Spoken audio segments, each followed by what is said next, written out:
It's hard to believe it's been 4 years since the release of Final Fantasy VII Remake, and thanks to Square Enix, I've been provided early access to Final Fantasy VII Rebirth. And having now completed the game, I can say that it was so much more than I was expecting, and yet in other ways, it was also exactly what I was predicting. This is a review that I think might truly surprise you, so everyone buckle in because today we're reviewing Final Fantasy VII Rebirth. But before we dive right into it, I want to let you know this video is as spoiler-free as I can make it. However, I know many of you do not want to see spoilers for this game. You can rest easy knowing I'll only be using footage from the earliest chapters in this game. Anything else you see will come directly from B-roll or trailers provided by Square Enix. You can watch this video safely without being spoiled, and if you're truly worried about spoilers, you can simply listen to me talk about the game. In the modern age, it's very rare that Final Fantasy gets to iterate on its gameplay style. This was the case with Final Fantasy 4 through 9, but in the modern series, it's a very rare thing to happen. But this game is proof that it should happen way more often. The world of Rebirth is absolutely stunning. The amount of content that it has in it is mind-blowing. Calm and the Grasslands alone are bigger than the entirety of Midgar. I'm not even kidding. And it's stuffed with way more things to do, way more interesting side content, and tons of exploration. Aside from the MMOs, this is the most content-dense Final Fantasy game ever made, ever. Locations such as the Gold Saucer and Cosmo Canyon are so massive that they have their own internal fast travel system separate from the actual fast travel system, simply because they are so big that you need to be able to get around them quicker. It is literally that massive. That last one being something that Final Fantasy has not had in abundance in quite some time. But exploration is back and better than ever in Rebirth. And unlike contemporary Final Fantasy games, there's a lot of variety in this world as well. There's actually tons of light puzzle solving. Mountain climbing and traversing the world are also incredibly fun to do. You have different breeds of chocobo that each can uniquely explore the world in its own way, and other vehicles to get across the world map. And that's what this is. It feels more like a world map than just, say, a generic open world. Don't get me wrong, a lot of your open world trappings are there, but the way in which the terrain is shaped, the way in which the story is what opens the world map up even further, makes it finally modernize the thing that so many people say is the thing they miss the most about the older Final Fantasy games. At least it's what I miss the most, and this game brings back the world map in style. What also makes this game's world design unique is that there are also linear sections throughout the game. So whenever you get a little bit of open world fatigue, the game will then cleverly funnel you through a linear section. This means that you're always getting a mix of linear gameplay and open world gameplay. I think this is why they didn't outright label this game as open world from the start, even though it really is. No, in terms of freedom, it's not going to be Tears of the Kingdom, but I actually think it's better for not being that. There are many areas where your party selection is locked. However, I think it's good for allowing you to intimately understand playing as each character, and by the end, there won't be a character that you just don't fundamentally understand how to play. They also traverse the world in their own unique ways, making most of the game's dungeons a joy to play through. Now, a big criticism of Final Fantasy VII Remake was just how unbelievably padded the dungeon design was. I'm happy to say here that in Final Fantasy VII Rebirth, most of these dungeons are incredibly well-paced and very fun,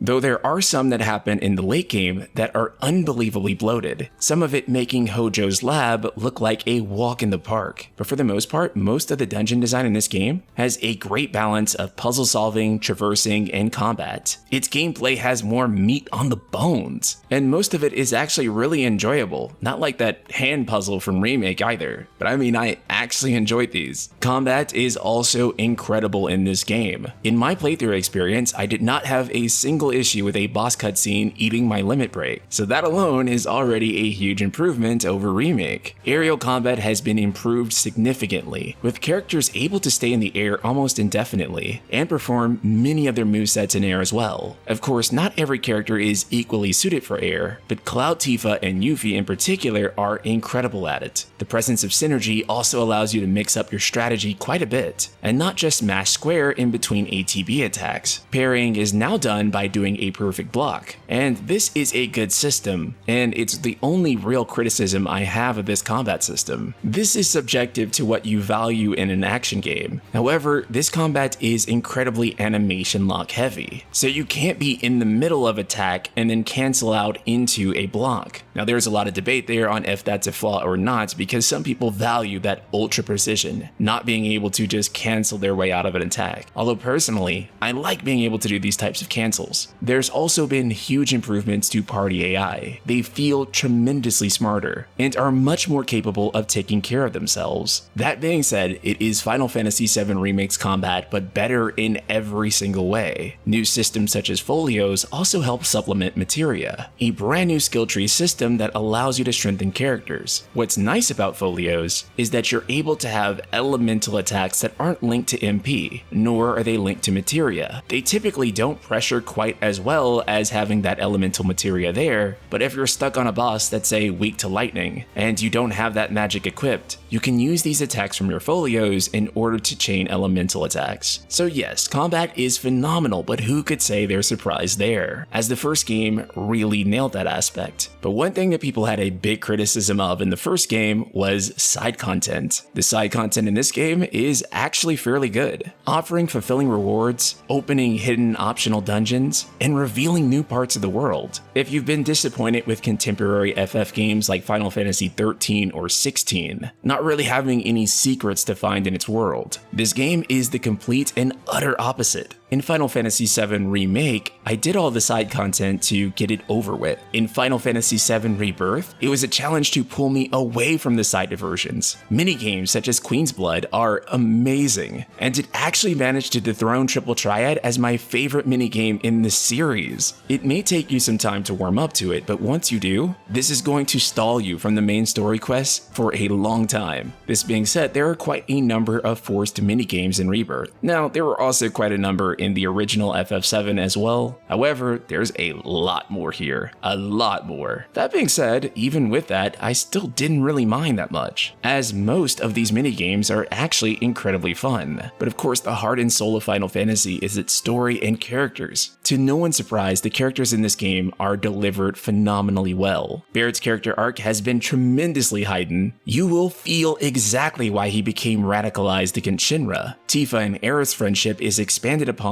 even further, and they are absolutely adorable together. Tifa in particular has a moment in this game that I think is her single best moment in all of FF7, and it was incredibly touching to me. This also includes the relationship between Barrett and Cloud, where you can feel a sense of camaraderie developing between them. It's really rare that a game with a cast this big manages to balance everyone's character arc so fantastically, but Final Fantasy VII Rebirth does. Everyone's concurrent arc is so well supported, and while the game is about Cloud, it never feels like it's only about Cloud. All of these characters are tremendously important, and I was blown away that they managed to do that. Somehow, this game manages to be every bit as narrative-driven and cinematic as Final Fantasy VII Remake was, but somehow set in an open world. I'm actually blown away how they managed to make this game without compromise. Most shockingly of all, I think Rebirth did the impossible. I'm a Cait Sith fan now. That is how good most of these character arcs are supported, and save for a few criticisms that we will save for a later date, I think that all the characters here are handled pretty phenomenally well. Now, as for the story itself, the game is at its best when it's a remake of Final Fantasy VII, and at its most turbulent when it's Final Fantasy VII Remake. If you know, you know. That being said, the narrative is a blend of fateful elements and brand new ones woven together. I was really surprised and blown away how enjoyable most of this narrative really is. Interestingly enough, this game is simultaneously more fateful than Part 1 and less fateful at the same time. When it does deviate, it's often in very clever ways that are surprising and delighting. Most of the time. With the presence of the open world, you'd think there would be less story in this game in general, but there were no compromises. The story does not take a backseat here, and it's every bit as cinematic as contemporary Final Fantasy games like Final Fantasy XVI and Final Fantasy VII Remake. Ultimately, I am blown away that this game exists. If I am being fully honest, if I am speaking honestly, I think this is the best Final Fantasy game they have ever made, ever. Though I think this story does make some missteps here and there. Its character arcs are so compelling that most people will focus on that instead. This is the perfect modernization of the gameplay style of Final Fantasy IV through IX, remade in HD as a modern AAA game. Final Fantasy VII Rebirth is not only an exceptional game, it is the exact gameplay style that Square Enix needs to focus on going forward. Not to limit them in a box, not to say that they need to make Rebirth 2 and 3 going forward, but it is to say they've done something phenomenally well with the exploration, the combat, the structure of minigames, and generally the way things are paced minus the last quarter of the game. All of the traditional elements that people have been yearning for from the PS1 and SNES era Final Fantasies has returned here, and it is as good as it has ever been. Final Fantasy VII Rebirth is shockingly impressive. Square Enix has truly outdone themselves. After the game's launch and spoilers are less of a concern, I'll be able to talk more freely about some of this content and my deeper feelings. However, for right now, you should know that Final Fantasy VII Rebirth is absolutely phenomenal, and I find myself greatly looking forward to the third part of this project.